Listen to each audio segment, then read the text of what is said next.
காலே உனக்கு ஒரு ஃப்ரெண்டு வந்துட்டானப்பா.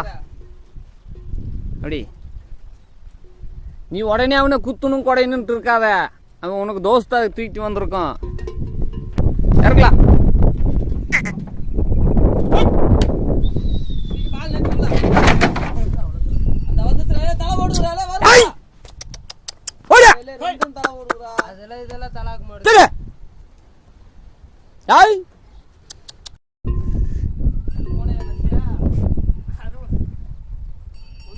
ஏய்